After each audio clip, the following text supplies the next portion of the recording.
Assalamualaikum warahmatullahi wabarakatuh. Teman-teman mahasiswa sekalian, kita ketemu lagi pada saat ini kita dengan bahasan dalam mata kuliah sistem produksi tepat waktu. Kita masuk pada sesi perawatan dan perbaikan alat dan mesin.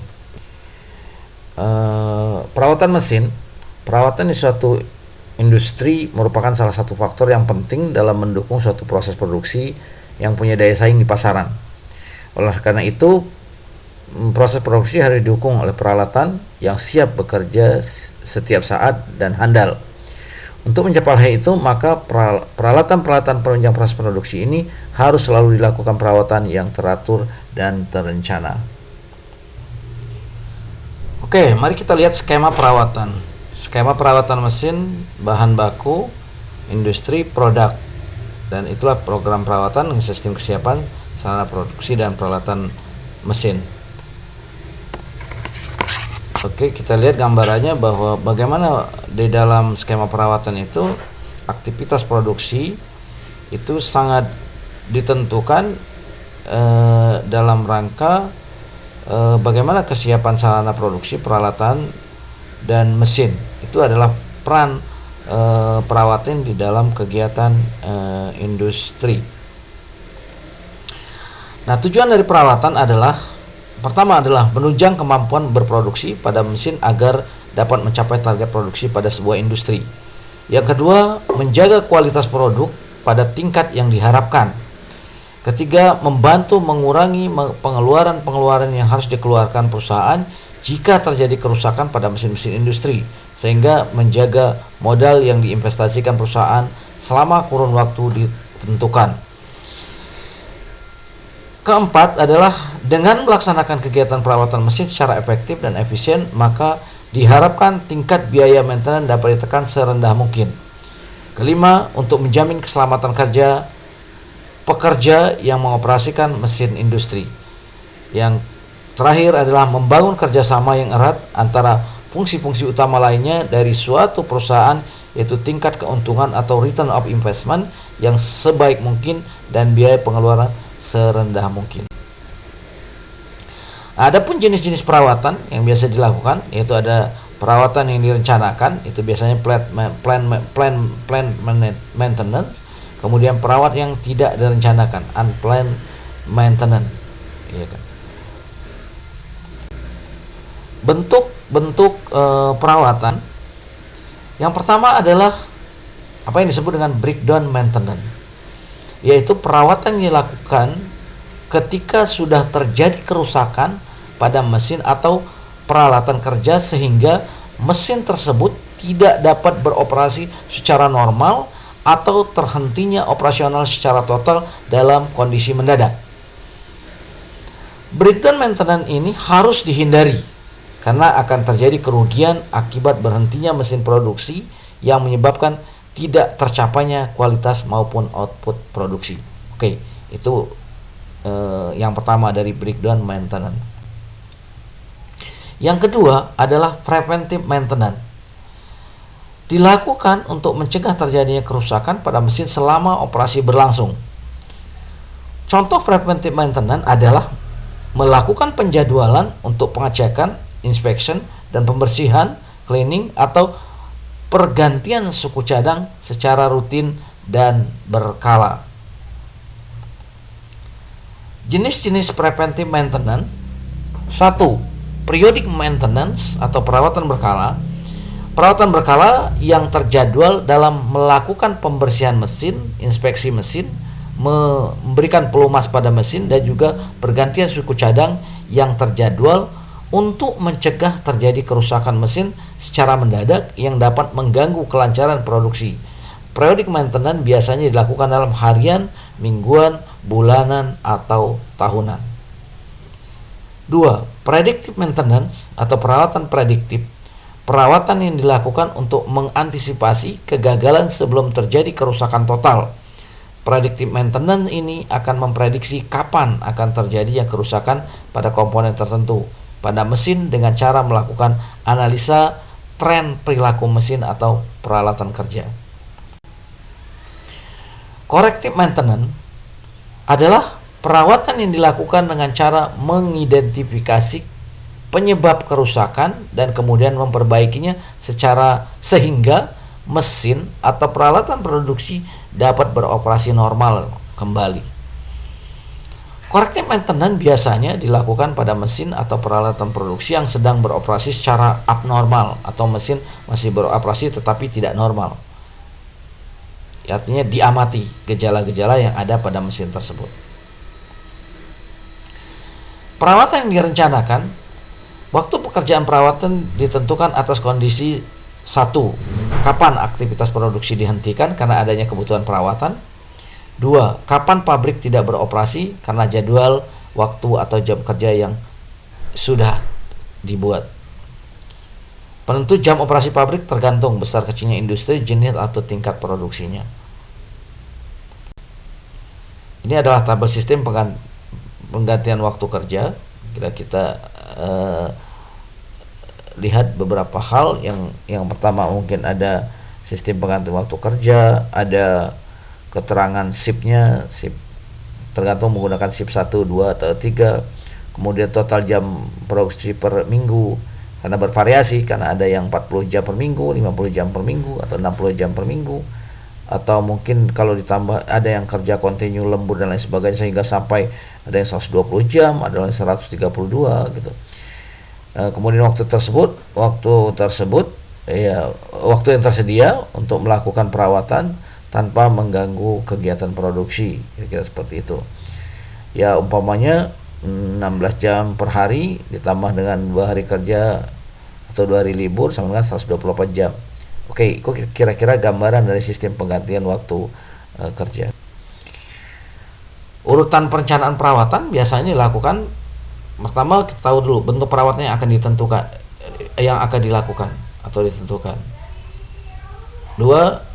Perorganisasian pekerjaan perawatan yang akan dilaksanakan dengan pertimbangan kedepannya seperti apa.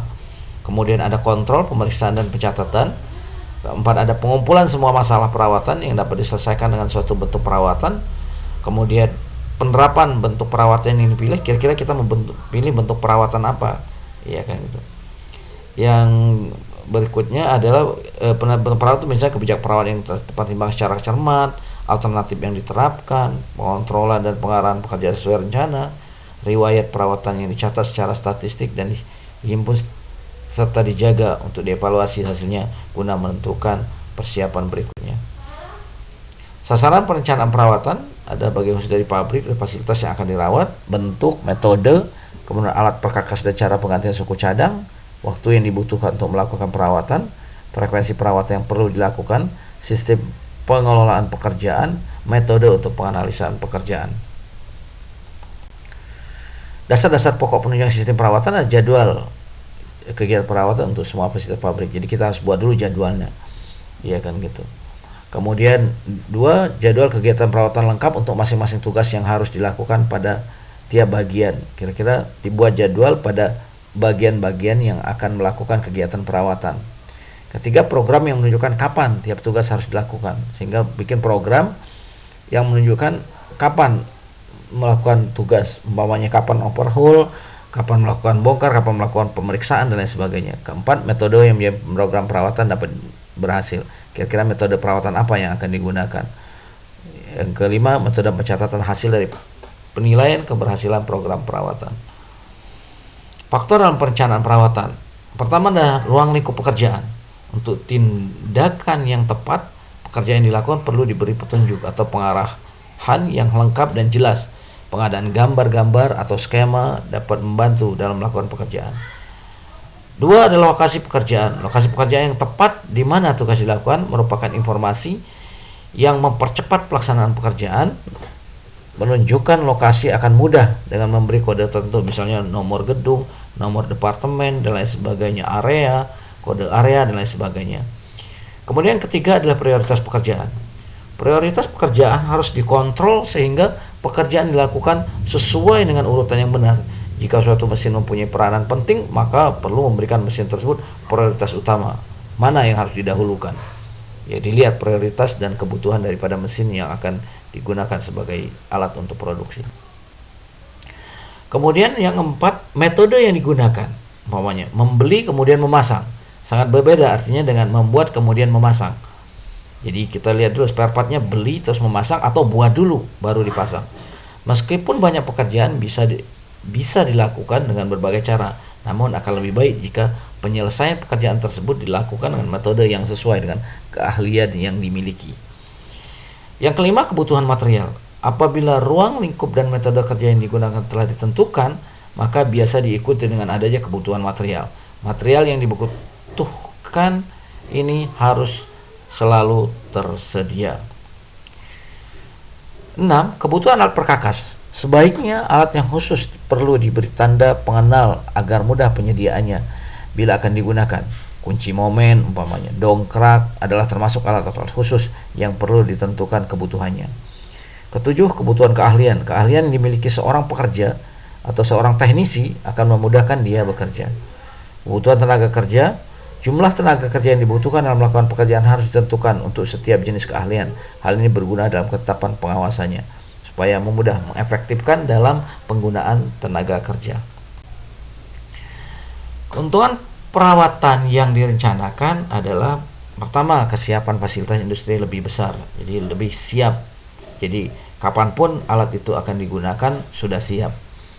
Kedua, pelayanan yang sederhana dan teratur lebih cepat dan murah daripada memperbaiki kerusakan yang terjadi secara tiba-tiba.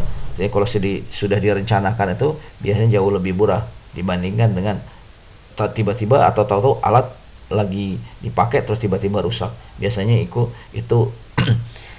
itu akan malah menjadi lebih mahal. Pengelolaan dan pelayanan perawatan yang terencana dapat menjaga kesinambungan hasil industri dengan kualitas dan efisiensi yang tinggi. Keempat, pemanfaatan tenaga kerja lebih besar dan efektif. 5. Perhatian yang penuh untuk mengelola seluruh sarana dalam melayani program perawatan. Perawatan di industri pada umumnya dilakukan dengan dua cara biasanya. Pertama, perawatan setelah terjadi kerusakan, breakdown maintenance. Yang kedua adalah preventive maintenance. Nah, dua hal ini yang sering sekali dilakukan pada industri. Perawatan setelah terjadi kerusakan. Perbaikan dilakukan pada mesin ketika mesinnya telah mengalami kerusakan. Kerusakan pada mesin disebabkan antara lain karena proses kerusakan komponen yang tidak dapat diperkirakan dan tidak dapat dicegah, unpredictable. Kedua adalah kerusakan yang terjadi berangsur-angsur dan berkurangnya kekuatan komponen karena pemakaian atau kehausan. Kejadian ini dapat diatasi dengan adanya inspeksi yang teratur dan mengetahui cara pencegahannya. Yang kerusakan yang kedua ini sebetulnya kalau dilakukan inspeksi secara teratur mestinya tidak terjadi. Cara perawatan ini memakan biaya yang lebih tinggi karena adanya biaya tambahan, membayar operator produksi yang menganggur, kemungkinan membayar lembur bagi tenaga perawatan yang melakukan kerja perbaikan. Perawatan ini merupakan perawatan yang tidak direncanakan. Jadi mestinya dihindarkan adalah perawatan yang tidak direncanakan.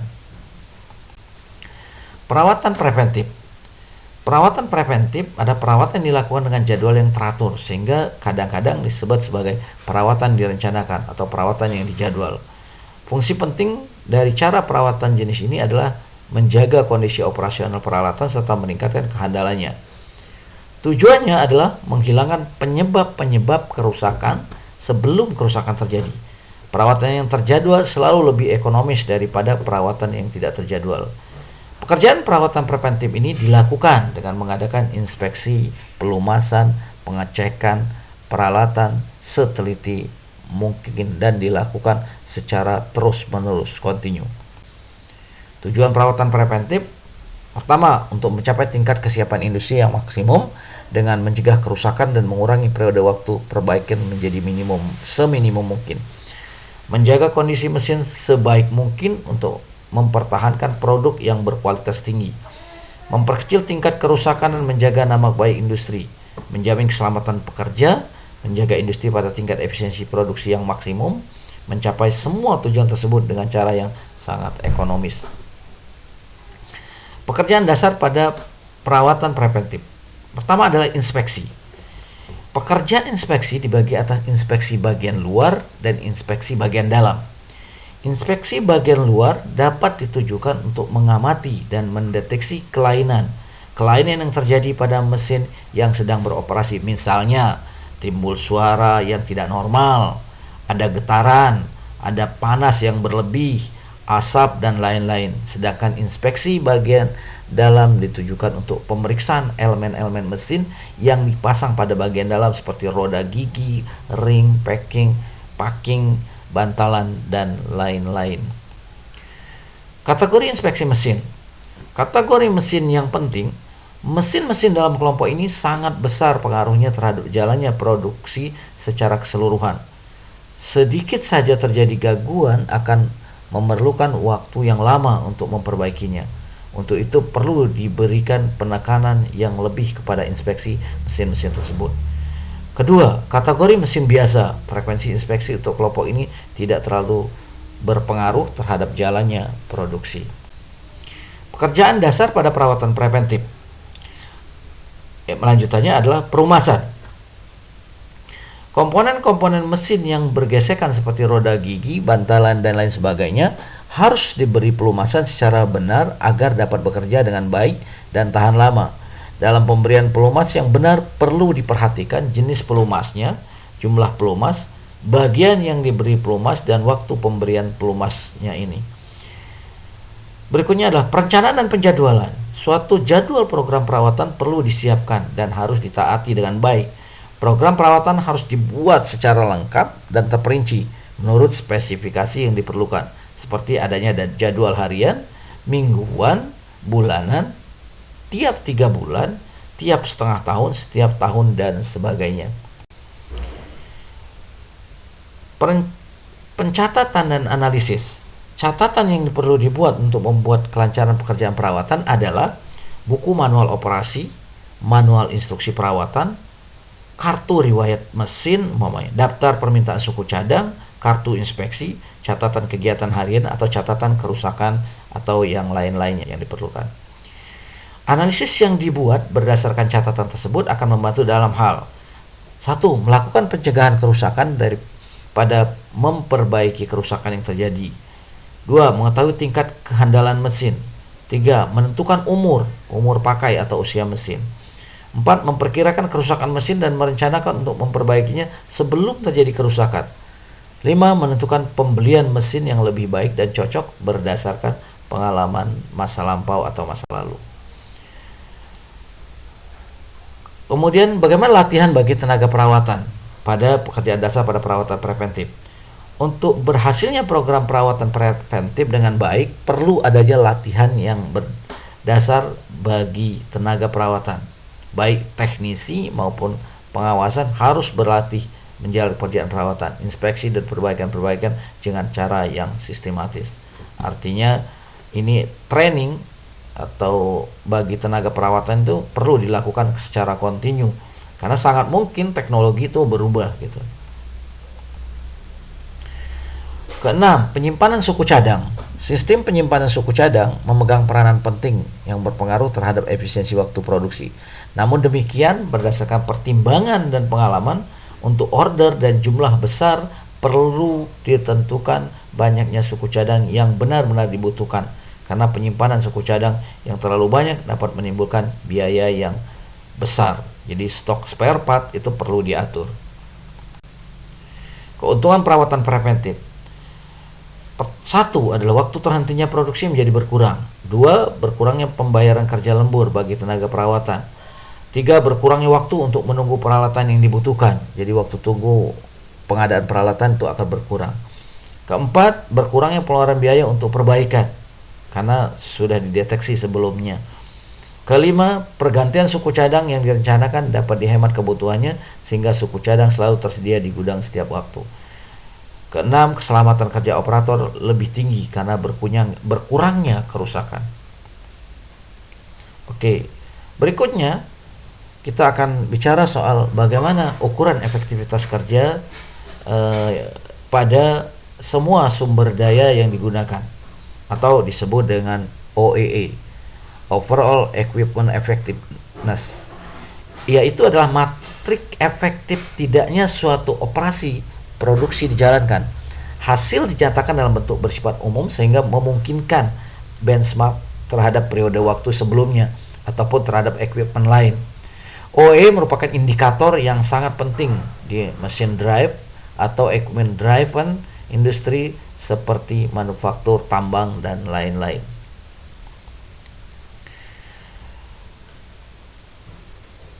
Nah, dapat disimpulkan bahwa OEE itu terdapat 3 jenis dapat disimpulkan di dalam perawatan mesin itu atau di dalam formula overall equipment effectiveness itu ada 3 jenis kerugian yang terkait dengan proses produksi yang harus diantisipasi, yaitu downtime loss yang mempengaruhi availability rate, yang kedua speed loss yang mempengaruhi performance rate, dan yang ketiga adalah quality loss yang mempengaruhi quality rate atau disebut dengan FTT, first time throughput. Nah, menurut Pomorsky 1997, availability rate itu mengukur efektivitas maintenance peralatan produksi dalam kondisi produksi sedang berlangsung. Sedangkan performance rate mengukur seberapa efektif peralatan produksi yang digunakan, dan quality rate mengukur efektivitas proses manufaktur untuk mengeliminasi scrap, rework, dan yield loss. Ketiga unsur tersebut merupakan rasio daripada OEE yang didefinisikan sebagai terlihat dalam tabel berikut ini. Ini kita lihat bahwa ada loading time, itu adalah biasanya waktu kerja dalam satu hari itu, dan loading time itu akan dipengaruhi oleh downtime loss-nya, sehingga sisanya adalah operating time. Operating time akan dipengaruhi speed losses, itu maka akan muncul net operating time, dan net operating time akan dipengaruhi oleh quality losses, itu maka muncul adalah valuable operating time. Nah, operating time dipengaruhi oleh breakdown losses dan setup adjustment loss, sedangkan net operating time akan dipengaruhi Chakotay loss, waktu yang terbuang untuk kepentingan pribadi. Biasanya Chakotay itu dalam bahasa Jepang itu artinya adalah waktu yang terbuang untuk kepentingan pribadi, kamar mandi, minum, dan lain sebagainya. Nah, net operating time ini akan dipengaruhi oleh Chakotay loss dan cycle time loss, sedangkan valuable operating time dipengaruhi oleh defect loss dan startup loss.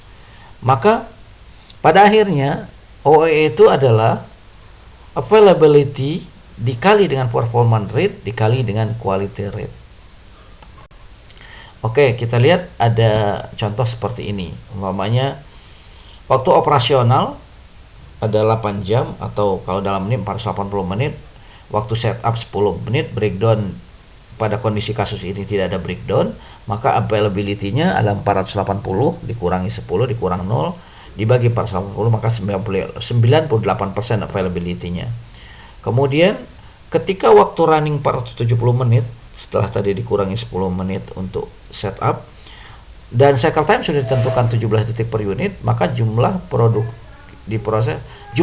yang diproses adalah 1400. Maka performance rate-nya adalah 17 detik dikali 1400 unit dibagi 470 menit adalah 84% dari performance rate-nya. Nah, jumlah cacatnya 168, sehingga quality rate-nya adalah 88%. Sehingga OEE-nya pada kasus ini adalah 98% dikali dengan 84% dikali 88% sama dengan 72%. Artinya pada kasus ini OEE dari mesin ini adalah 72%. Nah, menurut Japan Institute of Plant Maintenance (JIPM) telah menentukan standar benchmark yang telah dipraktekkan secara luas di seluruh dunia, bahwa jika OEE 100%, produksi dianggap sempurna, hanya memproduksi produk tanpa cacat, bekerja dalam performa yang cepat dan tidak ada downtime. Ini capaian yang sangat luar biasa, dan mungkin ini langka, jarang sekali industri bisa mendapatkan OEE 100%. Jika OEE-nya 85%, produksi dianggap kelas dunia. Bagi banyak perusahaan, skor ini merupakan skor yang cocok untuk dijadikan goal atau jangka panjang. Dan 85% ini berarti sudah pencapaian yang juga sudah sangat maksimal buat sebuah industri. Bahkan ini dianggap sudah industri kelas dunia. Tapi jika 60% produksi dianggap wajar, jadi 60% saja OE dianggap wajar, tapi menunjukkan ada ruang yang besar untuk di-improvement. Ketika menemukan angka 60%, harusnya kita melihat bahwa ada peluang untuk melakukan improvement, walaupun masih dianggap wajar. Tapi jika 40% hasil OEE-nya dianggap memiliki skor yang rendah, tapi dalam kebanyakan kasus dapat dengan mudah di-improve melalui pengukuran langsung, misalnya dengan menelusuri alasan-alasan downtime dan menangani sumber-sumber penyebab downtime secara satu per satu. Ya oke, pada akhirnya maka itulah ukuran efektivitas kerja dari semua sumber daya adalah all equipment effectiveness yang harus dihitung pada setiap aktivitas kegiatan dari mesin-mesin yang ada di dalam pabrik. Oke, mudah-mudahan bermanfaat dan terima kasih. Assalamualaikum warahmatullahi wabarakatuh.